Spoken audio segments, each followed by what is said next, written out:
Welcome to day 14. Rosano.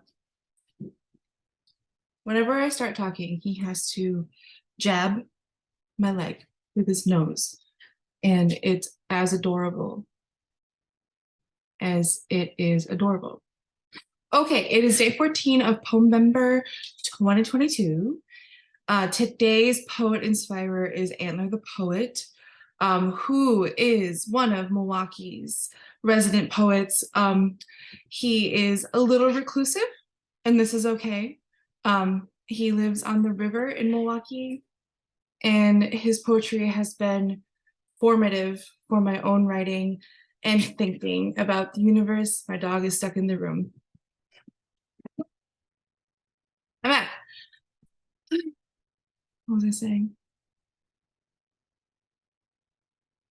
He thinks about the universe in ways. There's a poem where he writes that it's only natural for him to lick his lips back when a deer starts licking his lips toward him. And I believe everything that he writes when he says he's that close to animals and nature. So I really encourage all of you to get out there and read more of his work. He's one of our elders. Today I'm reading his poem, Babyteeth Necklace. I'll screen share it for everyone to see. Okay, Babyteeth Necklace by Antler. Children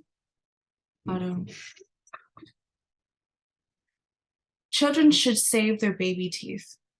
Each one, when it falls out, could be put in a special box until all 20 could be carefully strung on a necklace, so that when they reach puberty, the boy or girl they become could wear the garland of their milk teeth, and so the old man or old woman they become could finger the rosary of their childhood teeth and be buried wearing them, or bequeath their baby teeth to be worn as amulets by their grandchildren before they're old enough to wear their own.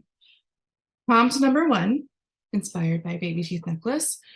I have, reading his work, I've noticed that Antler often shows his close attention to details, especially when it comes to numbers.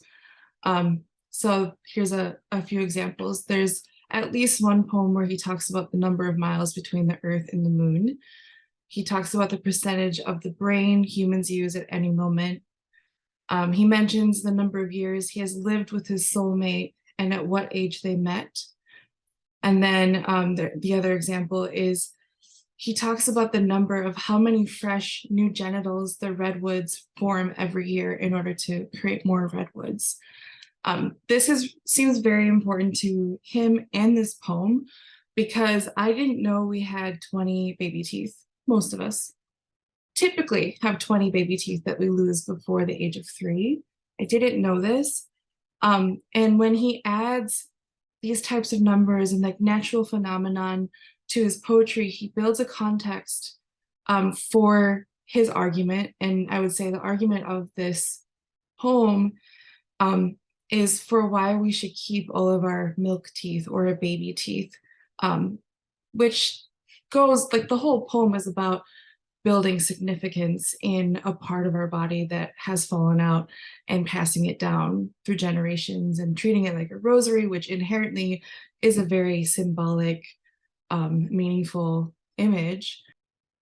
So the first prompt then is to go out there and search for a factoid, including a number or not, and muse on the poetic significance of this new fact, phenomenon, statistic, whatever it may be.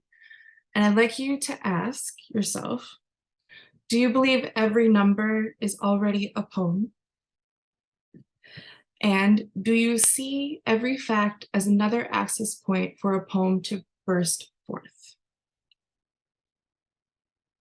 Prompt number 2 is to write a poem whose subject is a part of the human body that either appears or disappears by puberty.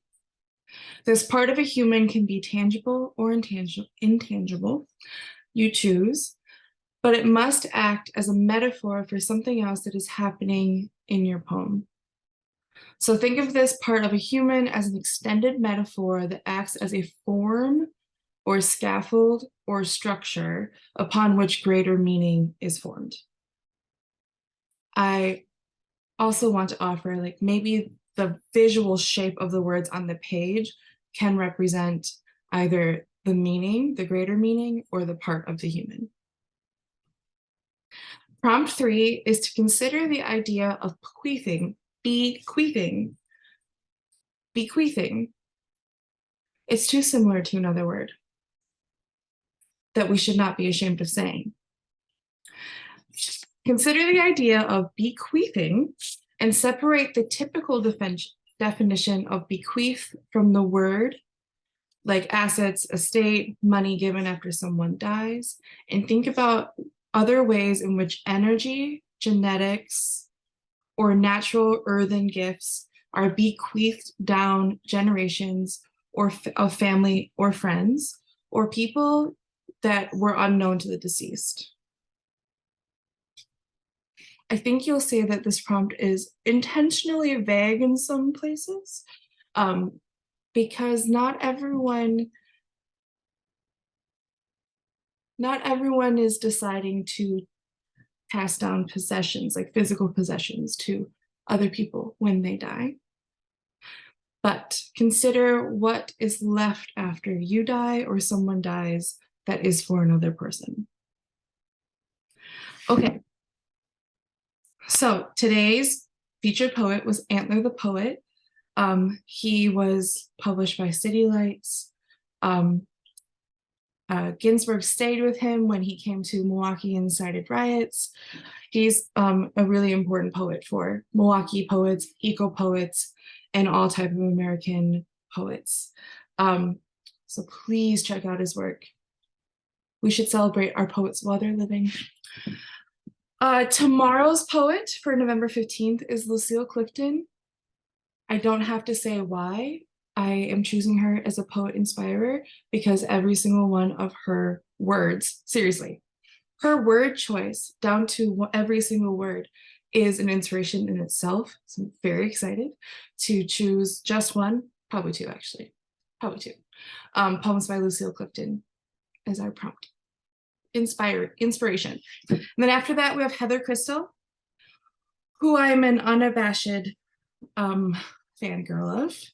And then Nicole Callahan on November 17th. I'm KP Kajabowski. I'm a poet, I'm a filmmaker, and a theater maker, and also the guide of The Labyrinth, which is an online resource library for writers. And maybe someday I will be posting sooner rather than later, potentially, astrological forecast by ascendant or rising sign for writers, specific to the writing process. Yeah, maybe I'll talk about it right now. In my astrological practice, I like to work in seasons, so like 3-month-ish seasons. When I'm writing inside of a project, I like to map out kind of like soft deadlines depending on how much time and energy I think it will take for me to think through a certain writing project. So for these astrological forecasts, I'll offer 3-month-ish forecasts to help you plan your writing soft deadlines, if that is a practice that helps you. Another thing I want to mention is that C.A. Conrad, an incredible poet, I think I have a day open. We're gonna put C.A. Conrad in our list of poet inspirers for this month. But C.A. Conrad on Facebook, I think around a year ago, wrote that for every Mercury retrograde period, they go in and they use that as the revising period, like very intentionally, which is a really great way to see Mercury retrograde that kind of has a bad rap of causing chaos or changing plans, and instead planning to rework, revise, maybe even burn down to the foundation a writing project and start again. So when the Mercury retrograde in early 2023 happens, I'll be putting all of those hot tips inspired by C.A. Conrad into the forecast as well. Did I say everything? If you want to share your poetry and read all of our poetry too, we have a private Discord group that is smallish, so it's a good sized group that could welcome more people. If you'd like to join in on building community, reading each other's work, giving each other very positive feedback, please contact me and I'll give you the invite link for that. Okay, bye. You're wonderful.